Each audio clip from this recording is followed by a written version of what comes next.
മൂന്നാറിലേക്കുള്ള ദേശീയപാതകളും സംസ്ഥാന പാതകളുമെല്ലാം വെള്ളപ്പൊക്കത്തിലോ മണ്ണിടിച്ചിലിലോ നാശമായി. ഗതാഗത തടസ്സം മണിക്കൂറുകൾക്ക് ശേഷവും നീക്കാൻ കഴിയുന്നില്ല. ഇതിനു പുറമെയാണ് ദേശീയപാതാ വിഭാഗത്തിന്റെ അനാസ്ഥയിൽ മൂന്നാറിലേക്കുള്ള പ്രധാന റോഡ് വെള്ളം നിറഞ്ഞ് പുഴയായി മാറിയത്.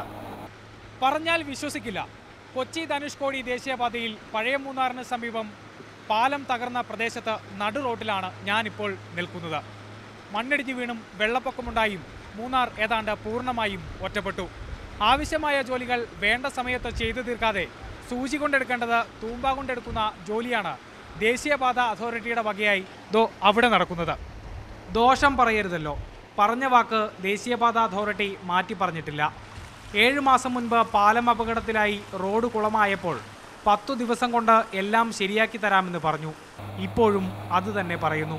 രാവിലെ ഇവർ സ്കൂളിൽ പോകാൻ ഭയങ്കര ബുദ്ധിമുട്ട് അനുഭവിക്കുന്നുണ്ട്. ഇതുവരെയ്ക്കും അധികാരി ഇവിടുത്തെ ഉള്ള ആൾക്കാർ ഏതെങ്കിലും സുഖമില്ലാതെ ഹോസ്പിറ്റലിൽ പോകാൻ ഒരു അവസ്ഥ ഇവിടെ ഉണ്ടാകുന്നുണ്ട്.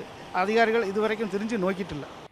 ദേശീയപാത അതോറിറ്റിയുടെ തന്നെ കണക്കനുസരിച്ച് ലക്ഷങ്ങൾ മാത്രം ചെലവഴിച്ച് നന്നാക്കാമായിരുന്ന പാലത്തിനായി ഇപ്പോൾ തന്നെ കോടികൾ ചെലവിട്ടു. കഴിഞ്ഞ 4 മാസമായി എങ്ങുമെത്താതെ റോഡ് നന്നാക്കൽ തുടരുകയാണ്. എന്നിട്ടും പരാതിയുമായി ചെല്ലുന്ന നാട്ടുകാരോട് ഒരു നാണവുമില്ലാതെ ദേശീയപാത അതോറിറ്റി പറയും, ഇപ്പം ശരിയാക്കി തരാം. ക്യാമറമാൻ ജോബി മാത്യുവിനൊപ്പം ജീഫ് ടോ മാത്യു, മാതൃഭൂമി ന്യൂസ്, ഇടുക്കി.